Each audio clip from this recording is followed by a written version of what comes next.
Hi guys, this is Matt and Jesse recording for our classical 1d4 course. This is the second course in our ChessGoals opening series. The first course was the Carol Khan. How are you doing, Jesse? I'm doing great. I'm excited to learn about this D4 course. I've been playing D4 my entire chess career, so hopefully I will have some insights to glean from here. Although there's some move order stuff that we're going to recommend in this course that kind of differs from my normal repertoire. Yeah, the first three chapters are more solid. This is probably the first aggressive chapter. So this chapter we're going to go with the King's Indian and the Grunfeld. So we start with d4, knight of 6, c4.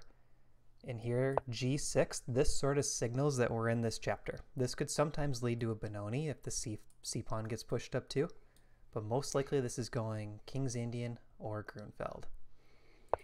Yep, and I see this in a lot of my games, so you're going to be seeing this quite often in yours as well. So immediately develop the knight, knight c3, ideal square for where you want your knight to be, and we're just going to kind of see, we're going to be flexible and see what black is going to throw at us. So in the main line, let's just say that they fianchetto, and we're going to immediately take the full center with e4 and really controlling the position here. And already black needs to answer for these pawns in the middle of the board. That's exactly right. So here after black castles, this means King's Indian defense. If they played Grunfeld, it would have been back before bishop g7. So here what we're going to recommend is h3. I'm very excited about this move, Jesse. This is a move that I've played with great success both in classical over-the-board chess, and I've also played it a lot online and in blitz chess.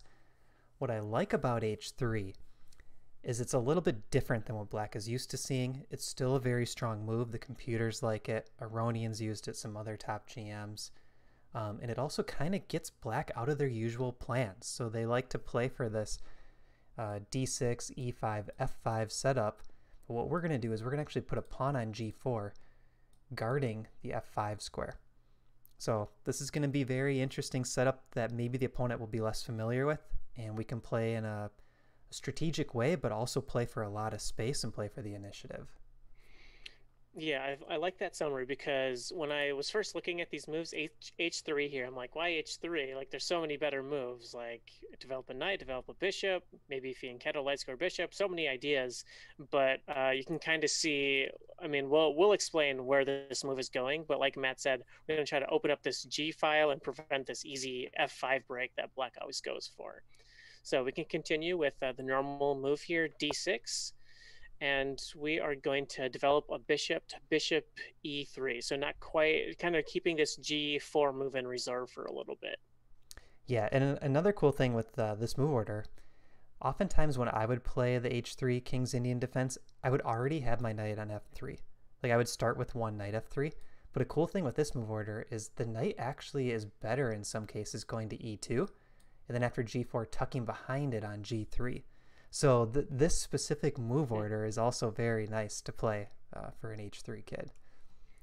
Yeah, I like that too, because with the knight on g3, we have another eyeball here on the f5 pawn to prevent that, or f5 square to prevent that break as well. Yeah, that's exactly right. So at this point, I would say like over half of your opponents are just going to play e5. And one thing to remember in this chapter, whenever black plays e5, we're almost always going to just push past with d5. So that's a rule to remember. We're just going to lock this down straight away. So let's look at e5, and as Matt just said, we're going to push past, and we have this nice light square kind of bind here with all of our pawns on these big central light squares. So if black's going to try to undermine at some point, we're going to be able to capture back and really keep a bind and keep all this space. That's going to be a long-term advantage. So black could continue with a move like a5, which is the most popular move in this position. And what's our response? G4. So we're kind of going for this setup that we've been talking about. Is there anything you wanted to say about a5 or g4 here? Yeah, I think a5, there's a nice point to make there. a5 is like one of the stronger plans that your opponent can play. I think if you see a5, you know your opponent has some idea what to do in these lines. because what a5 does, the plan is eventually to play knight a6, knight d7, and then head the knight to c5. What a5 does is it prevents us from getting an easy b4 kick of the knight on c5. So when you see a5, know that your opponent probably is at least aware of some plans in these lines. They have a feel for the position. But yeah, we're going, like Jesse said, straight away with g4. So black is going to continue knight a6, looking to sink a knight into c5 someday. And here we're going to do this kind of delayed knight development plan. So instead of going to the more standard looking square f3, we're instead going to go to e2. Yeah, and one cool thing with this line too, as we'll see in the main variation, after knight to c5, black is double attacking this pawn on e4 with both knights. Now we can start to see how strong knight g3 is. Like, not only are we hitting these advanced squares on the 5th rank, but we're also guarding the e4 pawn a second time. So knight g3 here is a really nice idea. Now think of this from black's perspective. This is something that I recommend doing for this whole classical d4 course that we have. Always think about, how does this position feel for the opponent? Because a lot of the lines we're recommending are very prophylactic in nature, and we're trying to make it difficult for our opponent to find good plans. So put yourself in black's shoes here, Jesse. What's a plan for black? Like, what are you doing in this position? Yeah, there's not a great.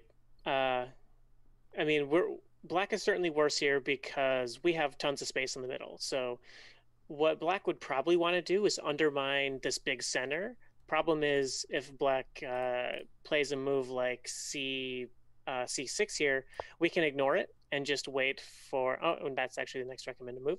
We can just ignore it because we're going to capture back with probably our c pawn here. Another idea for black in these types of positions, maybe try to break up our kingside pawns, but when you go for that, it's going to weaken your own king, so it's kind of double-edged. So I think black would probably want to trade off some pieces here. Yeah, I agree 100%. Black wants trades. They want to free these pieces. And like Jesse said, if black gets f5 in, oftentimes we're going to play g takes f, which we'll see throughout this course, and it opens up the black king. It opens up the g file. So here we look at the most common move, c6, and let's just show how this could continue. So we can go bishop to e2, just a nice flexible move with a plan of pushing the h-pawn. Black's probably going to start making some exchanges. Our recommendation here is to take back with the c-pawn. Yeah, I think that's actually an important point, that it seems like kind of a coin flip for more beginner players. But one thing that I think about is if we take here instead with the e-pawn, now black's e-pawn is free to kind of just push, and it's going to cause trouble to allow black that pawn's mobility. So I think that's the tiebreaker for me for why I would take with the c-pawn. Yeah, I agree. So we're in this position where we already know we have some advantages with space. Let's keep things symmetric. Let's not give black any extra imbalances to play with. Okay, so now we see bishop to d7, and here comes the attack. We're going h4. Black plays b5 in the main line. And here, it looks like black is sacrificing a pawn, but what can happen is they can either get this e-pawn back, or sometimes they can play like rook b8, queen b6. So it's not quite a pawn sacrifice yet. So what we're going to recommend is kicking this knight first. Get the knight off of the e4 pawn. Once it retreats, now we take on b5. And at this point, we're already threatening things like knight takes d6. If the knight takes back, we take this knight. We're up a pawn. And we can actually just keep the king in the center of the board for a while because he's pretty safe there. Yeah, I was going to mention that last move too, is we're pushing our pawns and our king is very happy just right in the middle of the board. Black has pretty much nothing in the vicinity, like nothing even with past the 5th rank. So our king is very safe right in the middle of the board. And that's where this line ends, with us winning a pawn with tons of advantages.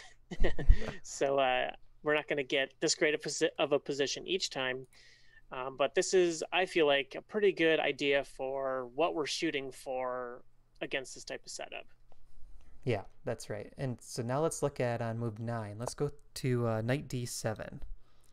Kind of a similar plan, but now maybe black wants to use the d7 knight to head to c5. Mm-hmm. And they're also kind of eyeing this break, the typical f5 break in the King's Indian defense. So what do you think we should do here? Yep, so one idea is to play knight g3 and kind of prevent that move, but I think instead we can just go straight for the attack and play h4 and start pushing our pawns up the board. One pattern that I've picked up over the years is anytime there's this fianchetto setup, it's never, I mean, it's not never a bad idea to push this H pawn, but you should always have an eye out for this H pawn push and kind of break up this structure. And with this G pawn backing this up, this looks like a very strong move. Yeah, and one small note here, if we go knight g3 first, black could potentially play queen h4. It looks strange, but it does slow us down slightly. So pushing right away with the h-pawn looks strong. And I have we haven't talked about the club level database yet, Jesse. I have the club level database open. This is for players 1600 to 2200. A lot of online play, but we exclude bullet games. White is winning 63% with h4 to 30% for black. So over 2-1 even. That's great. Yeah. So now black's probably going to go for their plan, knight d to c5. And here we're recommending knight to g3. So the reason we're doing knight g3 here is because when this knight moves, opens up an attacker on g4. Knight g3 allows the queen to defend. And now here what we're going to most likely see is black still goes forward with their plan. King's Indian players are going to be very stubborn here. They want f5. They have a chance to play it. They're going to go for it. And almost every time they play f5, we're going to exchange twice, starting with the g-pawn.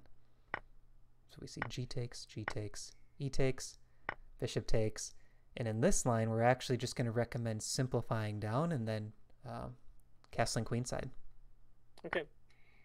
Yep, so this makes a lot of sense to me because look at black's king. It is very exposed, not a g or an f pawn in sight to help defend, and we have this beautiful rook g1 idea and really open up that king. And black is looking pretty embarrassed on the king side at this point, especially if we can castle safely to the queen side. Also keep in mind they have a loose rook here, so black certainly has some questions he needs to answer. There's a really nice move here we can insert. It's h5. Ooh. The cool thing with h5 is we're going to just shove this pawn all the way up to h6, and if black plays h6, which is probably the strongest reply, or the most likely, now the h6 pawn becomes a target. So we can insert this h5 move, then throw our queen out on g4, hitting their rook. We're ready to queenside castle. And here the plan's going to be, let's get the rooks connected with bishop e2. Let's swing a rook over to g1.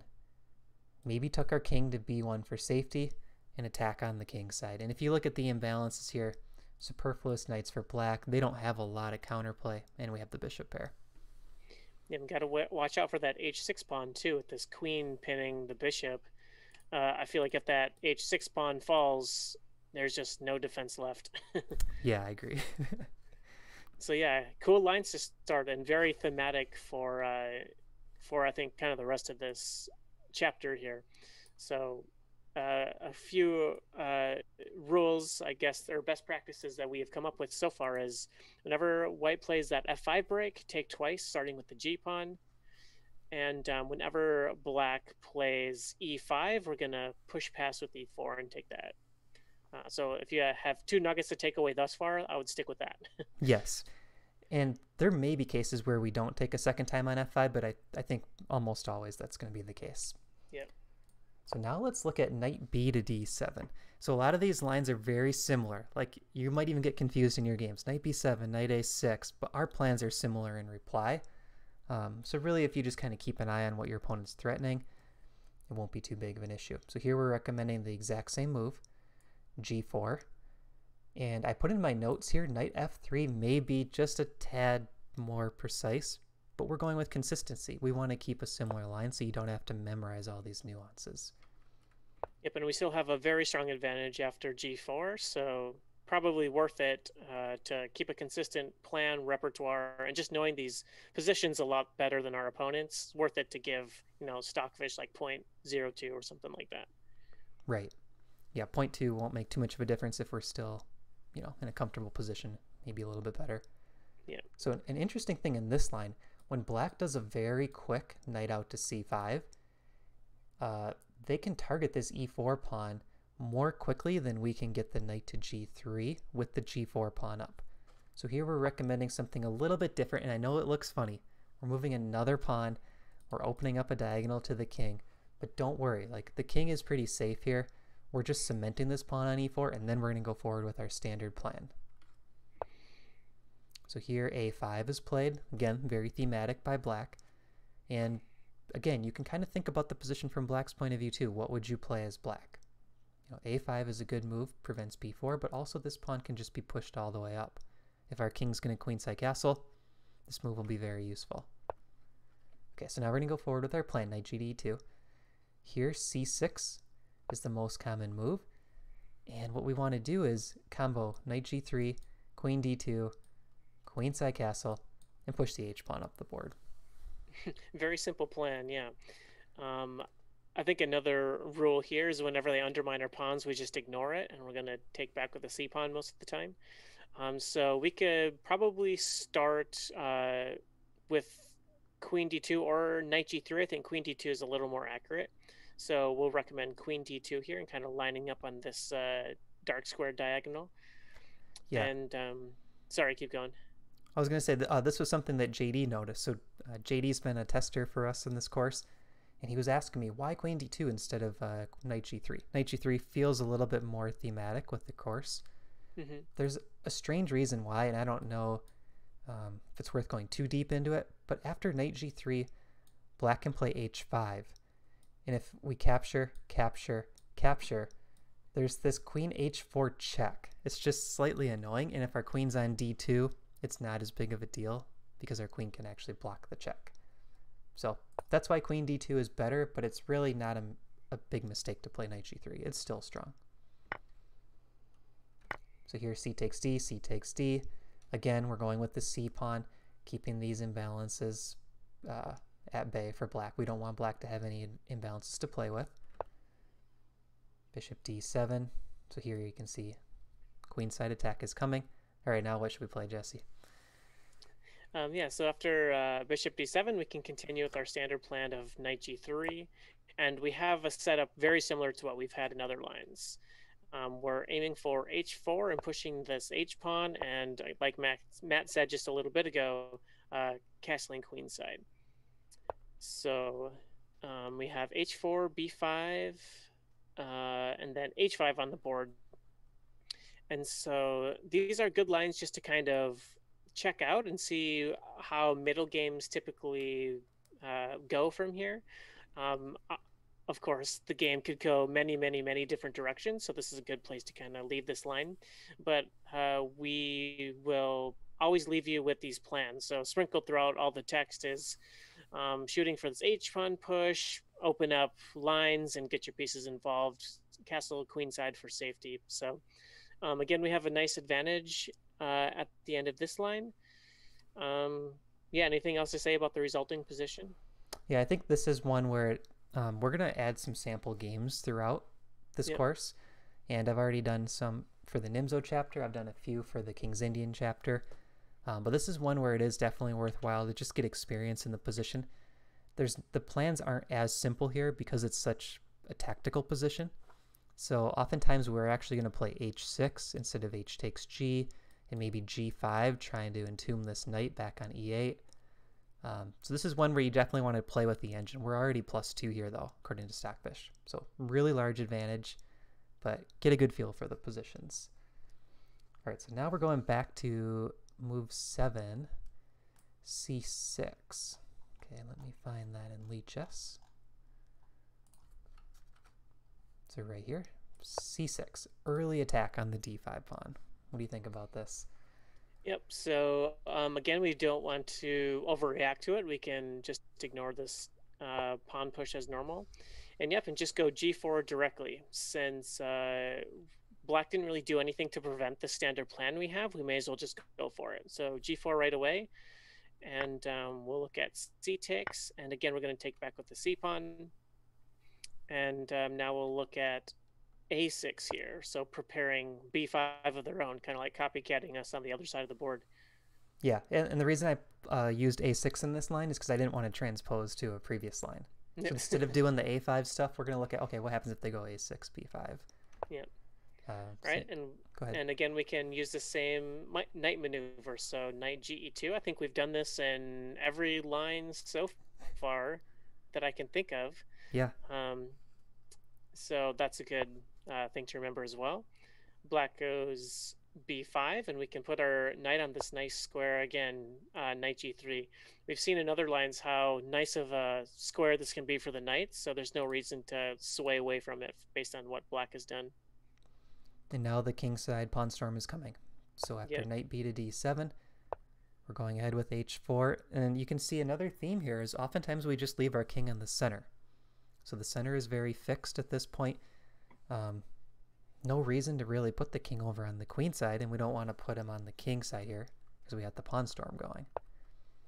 So after knight to c5, we're recommending g5, first kicking the knight off of f6 because it doesn't have the h5 square available. So that's how you can remember which pawn to push here.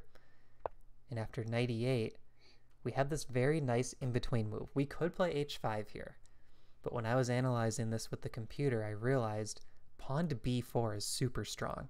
So we should take one move to play this. I know it's another pawn move. We've only left 2 pawns back. But this is worthwhile because that really slows down black's counterplay. Their knight moves. Now we play h5, controlling both sides of the board and the center all at once. And we're just going to leave our king in the center for now. Yeah, we just have too many good moves here, it seems like. So we have tons of space, and black's king is already committed to the king side of the board.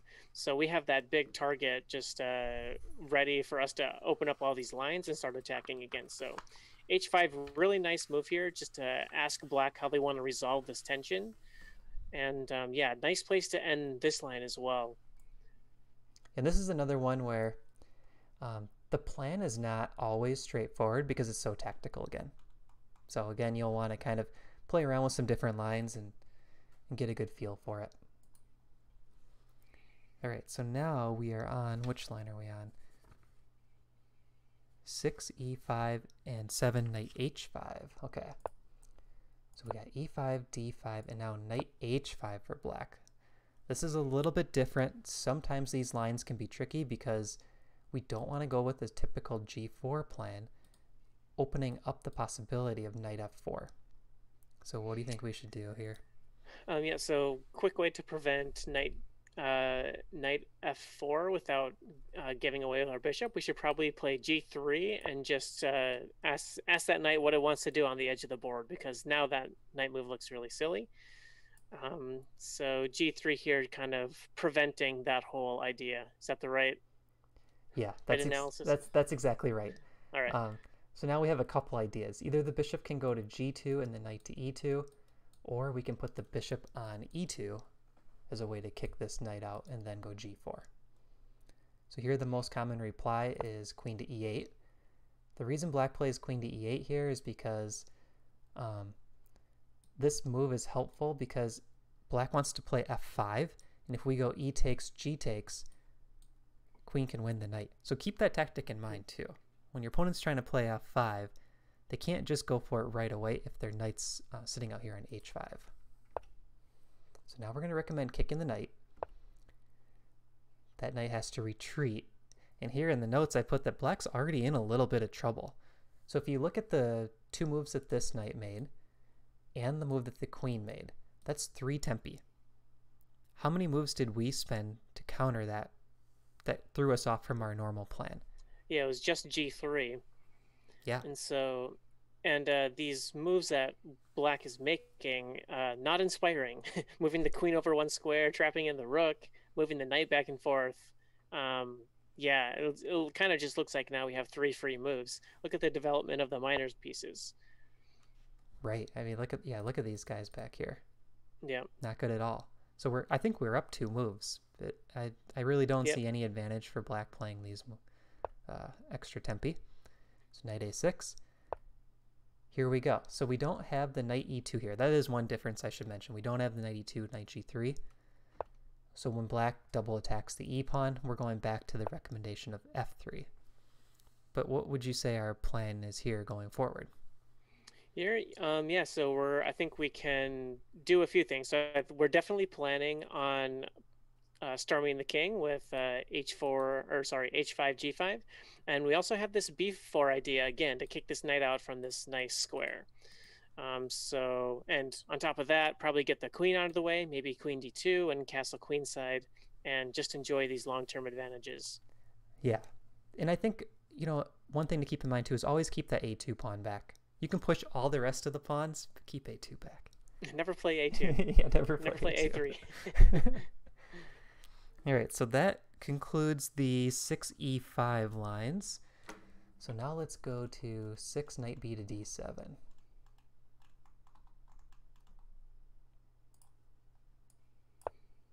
So now we're going to look at other move 6 options, which are knight b to d7, knight c6, or pushing a pawn. And there will be a ton of transpositions here as well. So I'm trying to show you lines now that aren't transpositions. But in the text, I actually mention like every transposition I could think of while going through the lines. Yeah, pretty much like e5 at any point here is going to be a transposition. That's exactly right. So I want to look at this position real quick before we play g4. Is when I find myself in these types of positions, I immediately want to just like find the right central pawn move to really take as much space as possible. Yep, exactly. But I found that a lot of time it's best just to hang out with these pawns right here and build your advantage and just hold all these center squares. So if you look at the squares that these 3 central pawns are, yep, exactly, are controlling, all these squares across the whole 5th rank in black's territory. So instead of pushing a pawn and trying kind of like messing up your position, we're going to stick with g4 and just keep our normal plan here. And one thing I like about g4 in this position as well is that if black plays e5, we're ready for the transpositions. If we don't play g4 here, we might have to commit to something that we don't want. Like if we play knight e2 too soon, what if they don't play e5? Or if we play knight f3, we're kind of out of our repertoire.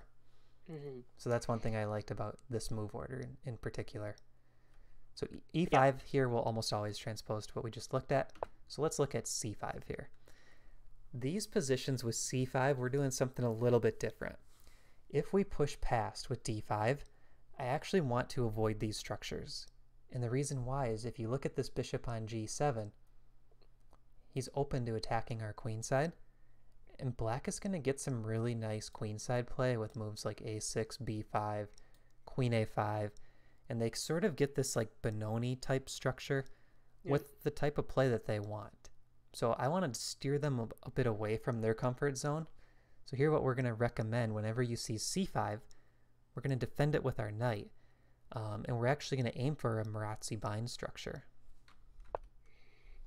So knight knight ge2. So one key difference here between c5 and e5 is after e5, this bishop is blocked in by their own e-pawn.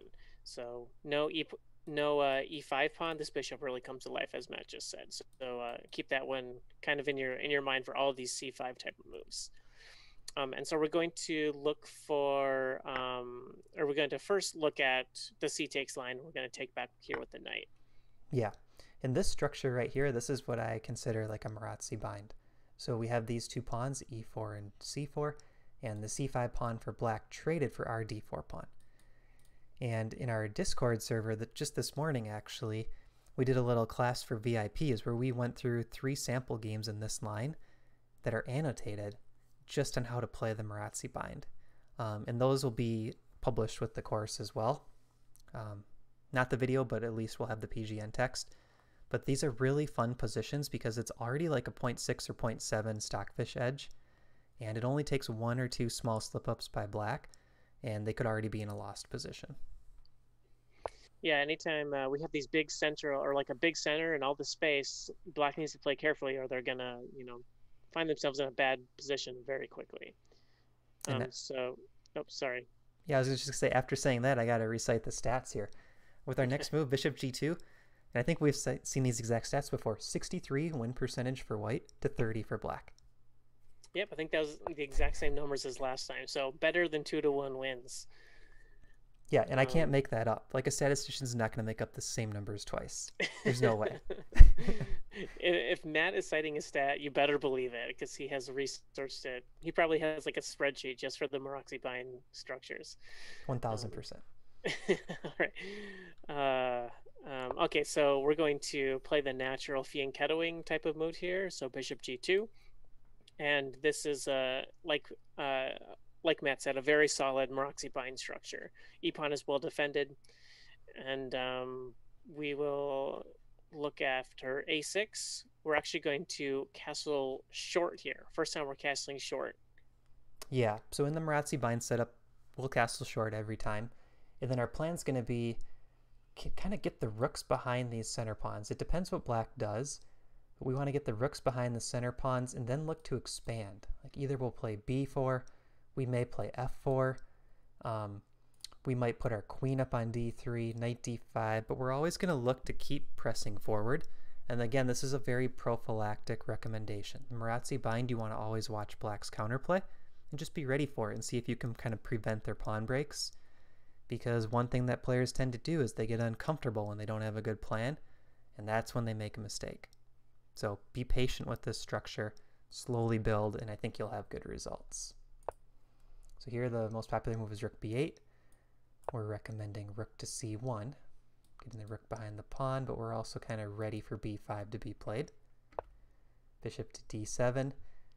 And here we're recommending to kick this knight with b4. So black's just a little bit too slow. What do you think of this position, Jesse, and what should our plan be? Very good position, of course. We have, as we've said many, many times, we have a huge center and much more space. Plan here is kind of see what black is going to do with their knight. There's only one available square on the board, so knight e6 is going to be the move here. Or sorry, yeah, knight e6 is going to be the move here, not c6. And so, yeah, I think we're just going to go about our standard plan of, or I guess not our standard plan, but our plan for this structure is to go f4 and really take as much space as we can. Yeah, so we're looking at moves like e5, g5, just slowly pushing everything up the board and just keep cramping black's position. Because if you think about like how many pieces have been traded off so far, one pawn each. We're grabbing all of the space and it's only one pawn each that's been traded off, and our pieces are all really well placed. So stockfish eval here, we're already looking at +2. Yeah, I think we kind of rushed over this a little bit before, but when you have more space, it's generally in your favor to avoid trades. So like in this case, black's pieces are very cramped and there's not many good squares to go to. So if we start trading off pieces, and it just kind of liberates their position. So we want to keep as many pieces on. And it puts you in the power position too, because you know that black wants to trade. They know that they want to trade. So what you can do is create scenarios where when black does get their trades, it gives you other advantages in the position. You can convert into endgames where you have a larger edge because you know black wants to trade off. So it's a really nice position to be in. And one of the games that we highlight in the bonus games is we look at Alireza Firouzja. He played this line against MVL, and it was I think it was like a chess.com event. Really nice endgame. And there was another couple of GMs that also played like a very similar line where white ends up actually getting a passed D pawn in the end in exchange for a H pawn for black, and just white just starts grinding in a queen into rook endgame. So something to keep in mind. You can always be aware of your opponent trading and try to create good trade scenarios. Okay, now another similar line. We're looking at knight c6. What do you think black wants to do? What does black want to do? Oh, okay, e5, but we're not going to transpose, so we have to come up with creative ways to avoid transposition. Yeah, this was a weird one because if we play g4 and e5 and d5, there's this idea for black where they can get away with knight d4. I don't know if your opponents are going to know this or not, but I really didn't want to recommend a line where they can so easily kind of throw us off the standard plans. And there's a really strong move here for white as well, so I'm just going to recommend the strongest move. Let's go with d5. Let's just grab that extra space now before black has the chance to play e5. Interesting. Okay, so early knight c6 move here, just immediately kick the knight. I like it. Yeah. And so now the knight could go back to b8, but then what's going to happen is that wasted a tempi, and if black ever plays e5, we could just ignore it. And we're kind of back into our standard plan, up a couple moves. So here knight e5 is the most common move, and now we're going to hit black with g4, just like standard. Yep. And again, think of this from black's point of view. Where is their pawn break coming from? Most likely. It's either got to be the c pawn or the e pawn, but very likely the c pawn. Yeah. And now we have another pawn move recommendation. Theme of the chapter. Go. F4. Pushing them back. Yeah, you gotta keep pushing when the pushing's good. So F4 again. We're grabbing all this space, and black is just kind of like twiddling around with the knight. So F4, very strong move here, and we're going to, guess what? Go for our same plan. Put our knight on E2 to G3. Yes. So now most likely black is going to trade. Like Jesse's been mentioning, black needs to get some freedom for these pieces. Yep. We take back. And our plan here is bishop g2, queen d3. And here we're going to recommend castling kingside again. Because remember, we're kind of in the... I guess this one's not quite Maroczy bind territory, but we got this wide open C file and the center's not completely locked. So we're in that more fluid structure. Castle kingside. But again, we're controlling so much space. Our king is very safe. This should be a very comfortable position to play for us. Yep, yeah, for sure. And as with the other repertoire, the Caro-Kann repertoire, we're going to leave you with a plan at the end of each line, or at least sprinkled in throughout the line somewhere. Yeah, we don't want to leave you hanging. So now we're down to a couple pawn moves right away. So instead of black moving a knight here, we're going to look at the immediate c5. So again, this is kind of black trying to open up that g7 bishop on the long diagonal. So we're going to go with a similar recommendation for a Maroczy. Here though, instead of knight e2, there's some move order things I don't really want to get into, but I'm just recommending knight f3 because there's really nothing better for black than to take on d4 at some point. Yep, so sticking with the theme of defending with our knight rather than taking or pushing and opening up this dark squared bishop. So we're going to defend the pawn. Defend the pawn with a very natural knight f3 looking move. And once again, black's going to liquidate. We'll take again with our knight. And black has a few options here. We'll look at knight c6.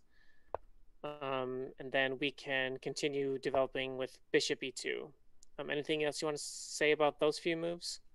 I'll just say, like, this is a really main line of a Maroczy bind structure. So there's thousands of games here at the club level database, and this is one where you'll want to go through our sample games. We have a couple Maroczy bind games already queued up. We'll probably be adding more, but it's just a nice small advantage for white. You know, nothing too crazy has happened so far. Yep, so we can kind of see how a standard type of game may go. So black also develops their bishop d2. We're of course going to castle kingside here. This is like the sanest castling position we've had so far, so that's nice. Black could take. That's the most common move. And do we want to take back with the queen or the bishop here? Definitely bishop takes. We don't want to line up the queen with that bishop on g7. Yeah, it looks scary. And here we're pretty comfortable again. So black did get one trade, but it allowed us to post up this bishop on d4, contesting the g7 bishop. So now the main line goes bishop c6, queen c2, and to recite some stats here, queen c2, 2,600 games, white wins 57, black wins 33%. So almost 2-1. Not quite the 63 to 30 or whatever we were at. Right. Still pretty solid though. Yeah, so thing to remember or to see here is black is attacking our e-pawn. Of course, you don't want to drop that.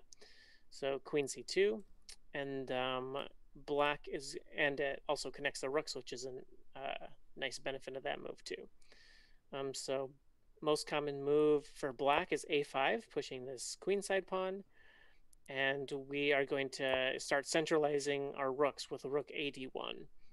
So I noticed that last time we were in this type of position, we put the rook on c1 to back up the pawn. Is there any difference between c1 and d1 in this position? Yeah, I'm glad you mentioned that. So in this position, we have the rook on d1 pointing at the queen on d8, pinning this d6 pawn. So we have this pin all set up, ready to go. And this is matching the Fallujah game that we added. What's going to happen is we're going to go for this really strong c5 break. We're going to offer that pawn trade, but hopefully black either ends up with an isolated d pawn or they have to make some other concessions in order to not lose a pawn. So after rook a to d1, knight d7 is the most common move, offering this bishop trade, but also this knight is trying to defend the dark squares. But here we have this really nice plan. Bishop g7, king g7, bishop to g4. What we want to do is take the knight and then play c5 right away. And this is from the Fallujah game. And here, if you look at the stats again, we're up to 70% for white winning. Very nice. So yeah, we can see this rook just x-raying the queen here, and that gives us the liberty to play these nice pawn breaks. So imagine that we get in one of these pawn breaks, and black can't really take us because they're going to be pinned down the file. So we get to take them, and now we saddle them with an isolated pawn, and we have a much better endgame. So nice long-term advantage here, nice tactical operation to kind of get this really, really nice pawn break in. So Matt did a good job of highlighting why this rook d1 move is a little more preferable to c1 in this position. Yeah. And these are just like a bunch of ideas to have in your mind. So when you see Maroczy bind, just kind of build a repertoire of plans because there's so many different plans you can do. And playing through model games is really one of the best ways to learn those plans. I like that. Build a repertoire of plans. Yes. Frame go it. with your repertoire of moves. So now we have c6. A bit passive. The line we're going to look at is if black plays for a6 and b5. This is kind of like a modern defense for black. So in the modern, black will put the bishop on g7, and oftentimes they will do this kind of d6, c6, b5, or d6, a6, b5 setup. So let's see what happens here. Let's go with our consistent g4, a6, and now just because we can, f4. So black has not played e5. We're going to grab that extra space. And now we're controlling almost the entire fifth rank, save for the a5 square. So these pawns are looking real spicy on the fourth rank. So most common move here. Oh, whoops! I skipped ahead. Oh, b5. B5. For whatever reason, it's not syncing for me. Do you have like the sync check mark clicked by chance? I just unclicked it and clicked it again. Okay, hopefully it'll work. Do you see that b pawn moving? Yep, I see it now. Okay. All right, so b5 here. So we are going to kind of ignore this, right? Is there any reason to take here? Nope. We're going e5. We're pushing ahead. Keep pushing. So now knight e8. If black does capture here, I'm recommending capturing back with the d pawn. We're okay with the queen trade because that's another one of those positions where the trade will take us into a scenario where we have more advantages even. Yeah, but really locks in that dark squared bishop with these pawns, just staring at the pawn. So that's one like immediate advantage it'll give us. So after knight e8, we're recommending knight to f3. And here our plan is to castle kingside unless the queens are traded. If the queens are traded, we might just put our king on f2. Really no need to castle in that case. And the plan here, let's see. Our plan here is to play queen c2 and c5. And if black plays d5, now you can see we have this kingside attack ready to go. We can play something like f5. So we have all these potential pawn breaks, and so far our king is pretty safe. Yep, so I like queen c2 because it puts another defender on the f5 square. So if they try to play this f5 move, we're kind of eyeing that up a little bit. And we can always take once and then line up on the g file against a weak king. So yeah, interesting position, a bit different than what we've seen in the past. But we have, again, all the space here and in for a long game. Nice long game. And this is another one of those positions where put yourself in Black's shoes. Look at the 8th rank. Knight, bishop, knight, rook, rook, king, queen. All squashed together. Yeah. So we're in pretty good shape here, I think. Yeah. All right, now let's move to move 5, d6. So here we looked at... Oh, I'm C5. sorry. Yeah, we're going to do one more d6. One more d6 left. I have 2 pages of notes. This is the cut point from page 1 to page 2. Matt comes prepared, you guys. You should see the work he puts in. There's a spreadsheet too, but this is just a printout. Okay, so... There's always a spreadsheet. Yeah. There's a spreadsheet to track the spreadsheets. So bishop e3. Now we're going with knight a6. Okay, last line in the 5d6 variations. So after knight a6, we're going to go with our standard plan, g4.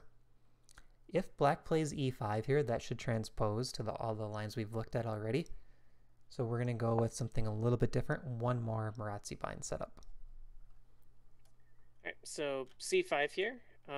We have said this in the past, but we don't want to take here. We don't want to push fast and open up the bishop, so we're going to defend with knight ge2. Is there much of a difference between e2 and f3 in these types of positions? I think the main way to remember this is if we've played g4 already, knight e2. But if we haven't played g4 and we go knight f3, sometimes there could be like a sacrifice on g4, or maybe black delays the capture on d4 and it sort of traps in this bishop for a while. Okay. I think those are the best ways to remember it. Okay. So makes sense to me. Oops. Okay. So if they take, we're going to again take back with the knight. And yeah, so black's knight is trying to figure out what it wants to do. So knight a3 or a6 is a bit of an awkward maneuver, but yeah, bring it right into c5. And we can continue normally just fianchetto or light square bishop. And we'll look at a5 as the most common move here. And I think, so a6, I'm looking at the database now, a6 is the most popular. I think the reason I chose a5 here, according to the notes, is because this transposes exactly to if black had done a line with knight d7 and knight takes c5. Or knight to c5. So here we're looking at something a little bit different. Just like what's another plan black could do, a5. Okay. All right, so now we're going to recommend castle. Bishop d7. And here with the pawn on a5, black doesn't have b5 in the works. Like there's really no way b5 is getting played unless it's a straight sacrifice. So we should have an even larger advantage when we see a5. Now we're going with f4. Building this big center. Depending on what black plays, we're going to go for either e5 or c5, and our queen will tuck on one of these squares on the second rank, connecting the rooks. Yep, so again, tons of space, lots of attacking opportunities, really what we're aiming for against this whole setup for black. So black is not having a fun time in many of these lines against us. It's fun to see similar resulting positions across kind of all these lines. Yeah, and when this is the first chapter we're recording for the course, when Jesse said, what chapter do you want to do tonight? I was like, all right, we got to do King's Indian Defense. You got to see these H3 lines. Yeah. All right, so now let's look at the immediate C5. Okay. The thing with the C5 lines is they're very tricky. We got to be careful. If you see an immediate C5 here, you don't want to play the knight out to E2 or F3 because it's actually a better version of the Maroczy for black. Like the delay of playing D6 is an improvement for black. They might be able to do something a little bit different. So if you see the immediate C5, we're actually now recommending D takes C. So I didn't want to go into any sort of advanced lines, and I didn't want to go into the Maroczy here. So we're going D takes C. This is a way to try to get to the Maroczy, I should say. Right, like we still want this similar pawn structure, but we're taking first, and this pawn is not defended on C5 by black, so they need to take a couple moves to get it back. Okay, yep, so the only thing, this is kind of the only reason we don't defend the pawn with the knight is if they play the immediate C5. So here we're just going to take it, and we'll follow through the moves here to see how the position could turn out. So knight A6, attacking the pawn, and we're going to hold on to it for a little bit with bishop E3 defending the pawn. And now we are kind of forcing the queen to come out if they want to win it back right away, which is a bit kind of awkward for black. So as Matt said just a minute ago, it gets a little awkward for them if they want to win the pawn back. Yeah, so queen A5, the most common way to try to get the pawn back. And now here we're going to show you a little bit of a trap that black could fall for. So Yes. One thing we do in these courses too is we show the most common lines for the opponent at club level. So it kind of shows the pitfalls that you're likely to see in your games as well. Here we have this nice trap. Knight takes C5. Looks natural, right? Black wants to get that pawn back. They just spent 2 moves to attack it twice. We have a really strong move here. Pawn B4, baby. B4. So if you want, pause the video, try to work it out. But there's going to be an issue. Play for it. Is it... Ooh, E5. I wasn't looking at E5. Yeah, okay, so what's going to happen is we're going to deflect the queen with rook to B1 next. But we're first playing E5 to get this knight out of here so that we don't have any additional tactics with the diagonal or the knight. Oh, I see. So, like, if you turn on Stockfish here, Yep. rook B1 right away, knight C takes E4, or knight F takes E4. Oh, I'm sorry, queen A3 first, queen A3 first. Queen A3 first. Yeah, And now we can't put another attacker on the knight? This doesn't work because knight E4. Oh, I see. So they can defend the knight that way. Yeah. Yeah, and if we take, then they take back with that same knight. Okay. But It's getting tricky. Yeah, but if we remember to start with E5, I like training these main lines in Chessable because it helps kind of just get the initial, 12 moves down or whatever. Yeah. After this, knight E4, we can now take E4. Oh. And there's nothing that black can do. Yeah, queens are mutually attacking there. If they take our queen, we just recapture with the knight and we're up a piece. Right, and there's no other moves here because if knight E8 is played, for example, we now have rook B1. Mm-hmm. And if queen A3, we have knight B5. Ooh. And this knight is falling. So that's the idea. And if queen A5, we have rook B5 and this knight is falling. So little trap that black can fall for, and it looks like all natural moves. Black's just trying to win that pawn back on C5. Yeah. B4 there. Very spicy. I like it a lot. That's a good find. Yeah. And that's one where I could definitely see missing if you weren't aware of the idea in advance. Oh, I would totally fall for that as black. Yeah, me too. Even after making this course, I'd fall for it as black. Yeah, we have a good video on Matt forgetting his Caro prep. Oh, yeah. That's the best. Okay, so now let's go... Okay, that was 5c5. So now let's go all the way back to move 4. And we're going to look at bishop to g7 now. Oh, I'm sorry. We got to go Grunfeld now, Grunfeld. We're going way back in time. Yeah, we got to go all the way back here. Okay, so we just looked at lines 6 through 16. Those were all King's Indian Defense. Now we have 5 lines of Grunfeld left. So Okay. you're much more likely to see King's Indian. That's why that got about 2/3 of this chapter. Now we have 5 lines on the Grunfeld. Grunfeld is much more popular at the higher levels. So as you're pushing towards that master level, you may see Grunfeld as often as you see the KID, especially in classical. But at club level, KID is way more popular. So there's kind of that transition phase where Grunfeld will slowly start to creep up to KID and maybe even pass it as you become grandmasters. So 3d5. Here what we're going to recommend is a solid line that's also consistent and positional and a bit offbeat. So we're not going to, put black right into their main lines, into their comfort zone. We want to play something just slightly different. So here we're going knight f3. After bishop g7, we have a fun move, h4. So like Jesse said, kingside fianchetto, attack him with the h-pawn. Attack him with the h-pawn. Magnus approved. He likes doing this a lot. So if black wants to kind of just shut us down, he could play a move like h5. Should we look at h5 first? Yeah, most common move, but opens up this nice little comfy square g5 for the bishop. Yep, so not a good way to dislodge a bishop from g5 in that position, so we'll play it immediately. And black can continue, with like a move like c6, and we can play e3 to kind of lock in this bishop outside the pawn chain and free up our light square bishop. And what structure does this look like, Jesse? If you just look at these 4 pawns. Like a Slav structure? Yeah. And in the Slav chapter, we're going to recommend the exchange variation.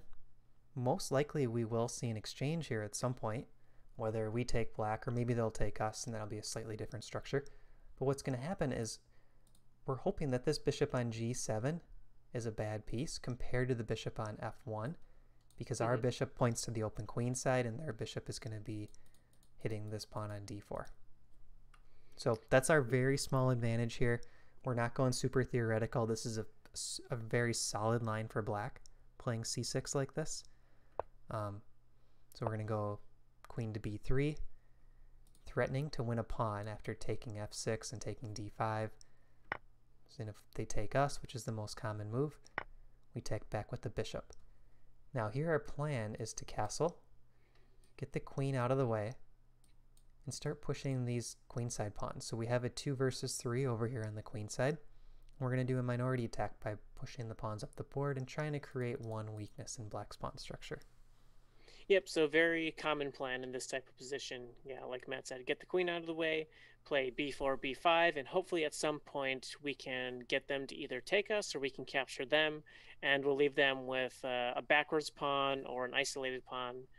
And so we have something to kind of plan against for the rest of the game. Yeah. So now let's look at 5 castling for black. So we just looked at c6. Now, we looked at h5. Now we're looking at castling. So remember, we were here. We tried to block the h-pawn for black. Now we're going to castle, allowing the h-pawn to push. So our recommendation here is, first, let's take on d5. We're going to remove this f6 knight from the defense of h5. That's the idea. They take back. Now we go h5. Immediate h5 there, I like it. And yep. Yeah, so this does a good job of highlighting why we insert that capture, because if we go back in time, the knight is still on f6. h5 is not as good because knight can just take it. So getting the knight off that square, defending h5, we can immediately push and really add a lot of tension to the position. Yeah, and again, if we think of this from black's point of view, they need to get some counterplay against us. c5 is the most popular move. Knight takes c3 is also popular, followed by c5, but we're going to look at the most common. Here we're recommending h takes g. Very natural. H takes g back. Bishop h6. Let's throw some stats at him, Jesse. White's winning 60%, black's winning 28%. Wow, what over 2 to 1 again. So what's the idea behind bishop h6 here? So what we want to do is we want to line our queen up with the rook on the h-file and get a little checkmate sequence going. Take queen h6. Yeah, kind of just going for that classic rook and queen down the h-file. Easy enough for me. Yeah. So now black should take, because it's a bit clumsy for us. We have to have the rook up in the lead.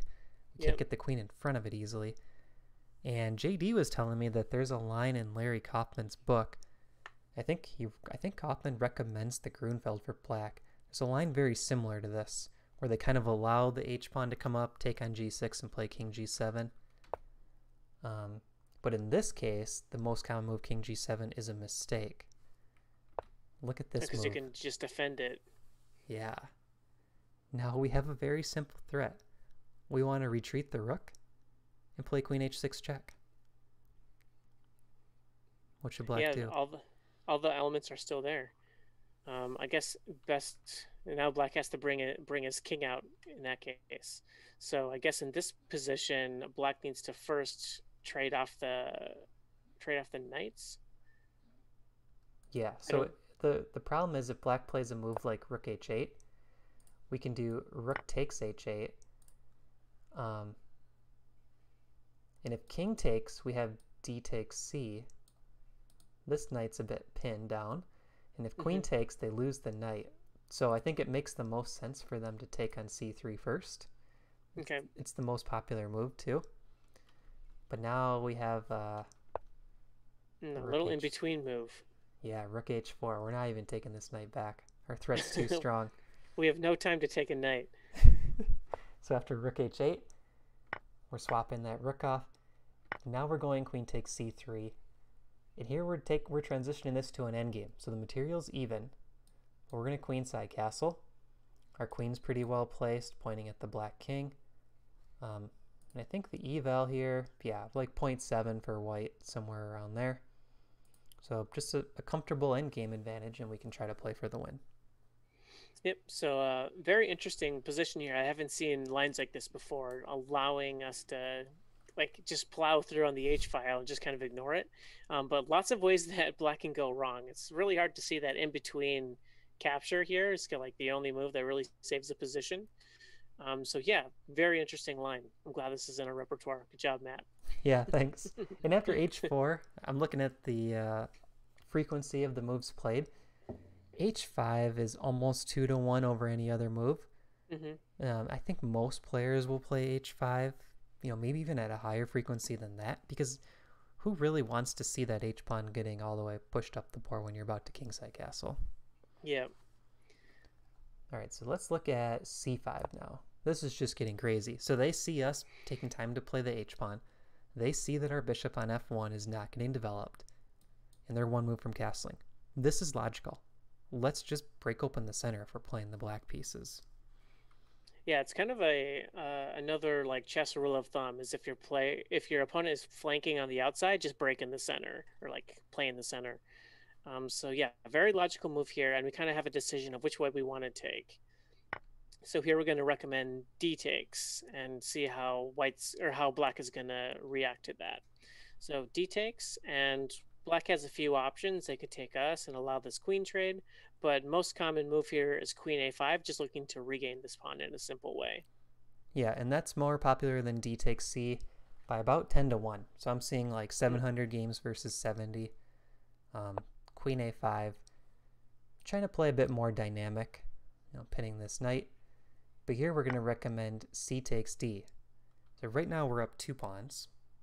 Our king is still relatively safe. The only thing we got to kind of keep an eye on is this knight on c3. So after knight takes d5, we have a tactical sequence here. This is one that you'll have to kind of memorize. Queen takes d5. Bishop takes c3 check. So you know what the opponent's thinking. B takes c, queen takes c, win the rook in the corner, right? Yep. But we can go bishop to d2. That's dirty. It's a dirty move. Bishop takes, queen takes. Now, material count is we're up 1 pawn. So what's the natural move for black? I would say recapturing the B pawn or the C pawn. Yeah. So if queen takes equaling up the material. If queen takes d2, we take back with the king, and we're still up the pawn. This is a mistake though. Queen takes c5. We now have rook c1, hitting the queen, eyeing this bishop, and after queen f5, we have knight to d4. And this queen is already not having fun. She's going to have to go back to d7. And now here we hit him with h5. Just h5 at the end. That's great. Yeah. And the threat is h takes g.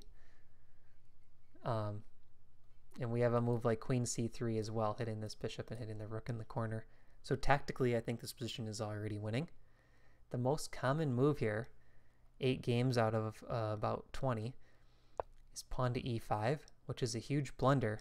And now we can kind of see how these tactics work out. We can ignore the knight being attacked, take h7, and this g-pawn is really dangerous. We're about to make a queen. Yeah, so if like take, there's no way to stop that pawn. Right. Yeah, take.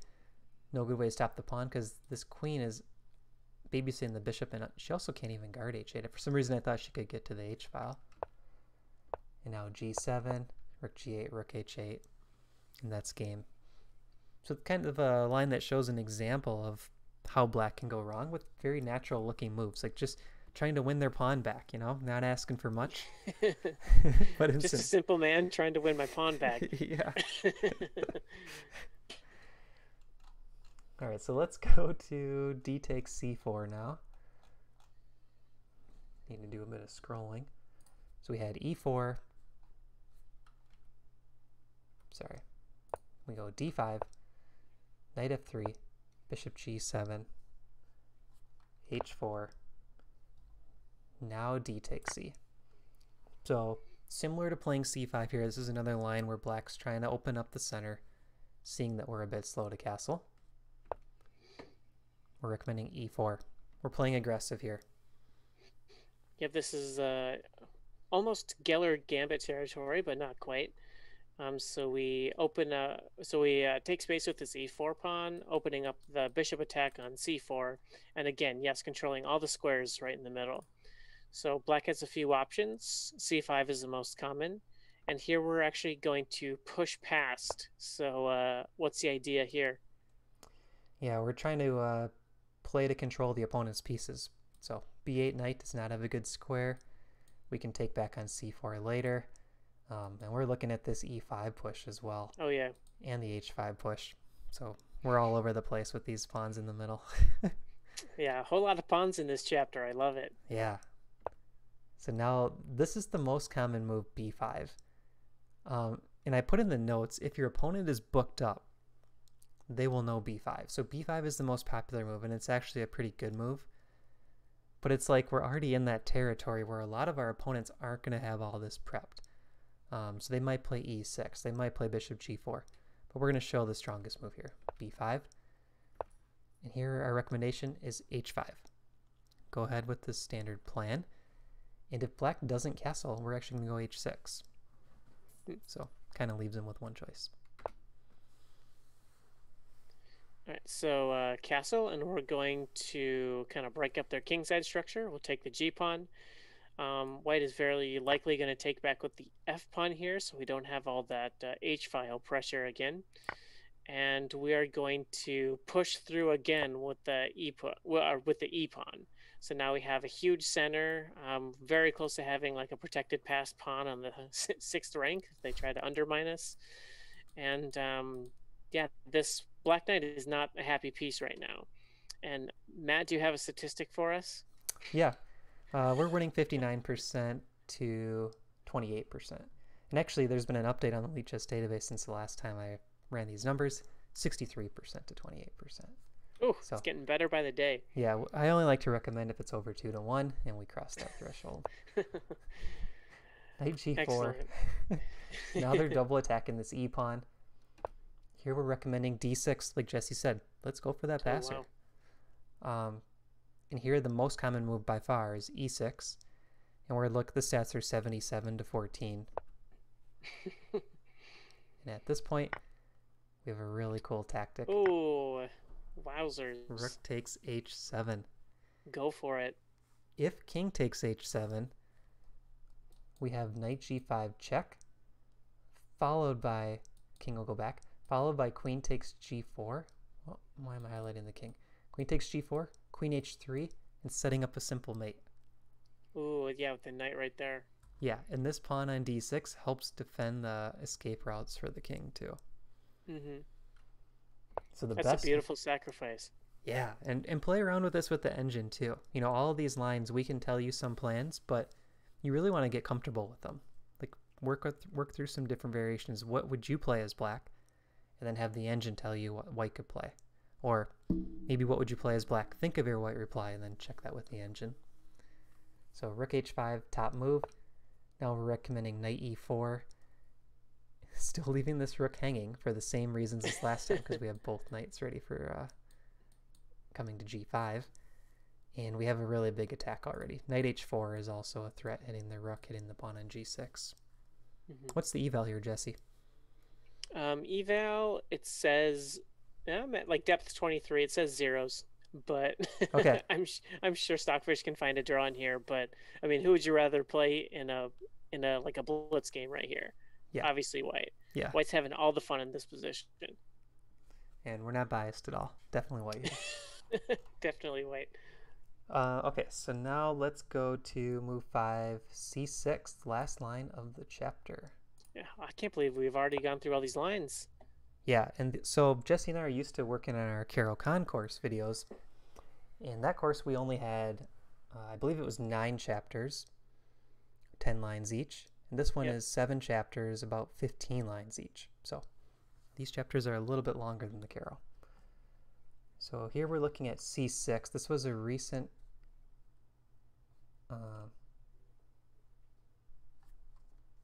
wait, am I on the right move order? Sorry. Oh, this looks like a slightly... Looks like c6 is empty here. Oh, okay. I remember why. This was a very recent addition, working with JD on this line. So here our recommendation after c6. So c6, this is a really interesting move. This was the 5th most popular move at club level. So it didn't make the initial repertoire course, but at the master level, it's actually the most common. So for whatever reason, yeah, masters are playing it, club players are not. It's just a very solid move. So I'll just run you quickly through the recommendation, but I don't think we need to add a lot of commentary. C takes D. So we're going to play C takes D. Here we get that exchange Slav structure. So in the Slav chapter, we recommend the exchange Slav. But we have this bishop on g7, which hits this d4 pawn, which is not a good thing for black. So now our recommendation is bishop f4, knight c6, e3, just playing very solid, castle, queen to b3. We've seen this before as well, kind of eyeing both pawns. And if a move like knight a5 is played, we can go queen a3, and this bishop's going to go to e2, and we'll still castle kingside. So we're going to go for this like queenside play, but black has the g7 bishop that's a bit misplaced. Our f1 bishop should be stronger than that. So we have both bishops pointing queenside. Black is probably just going to have the one bishop pointing queenside. Yep, so we mentioned this a few lines back, but we have a slight advantage here because our light square bishop is much better than black's dark square bishop, pointing at our pawns. And so that's kind of where we'll squeeze an advantage out of. So thanks to our editor, JD, for finding a lot of like cool ideas that we initially missed going over. And he said he wants his name on the course after adding this line, so if you don't see his name in the course, this is the shout out. Thank you, JD, for all your help. Thank you, JD. Eternally grateful. Yeah. So that concludes the chapter on the King's Indian Defense and the Grunfeld. This is one of our more exciting chapters in terms of pushing pawns and kingside attacks, but all the other chapters are pretty fun to play. There's a lot of strategic advantages we play for, and in the Benoni, we also have a very aggressive system, similar to what we've seen in this chapter. So thanks. Yeah, go ahead, Jesse. Yeah, I was going to say, yeah, thanks for watching. Lots more of D4 content to come. And this one is super fun. I haven't looked at a ton of lines where we're just throwing pawns at them, but I can see how it just like puts black in a very weird spot, and we're just like constantly threatening. So very, very cool chapter here we got. Yeah. Thanks for watching, everyone. Enjoy the other chapters.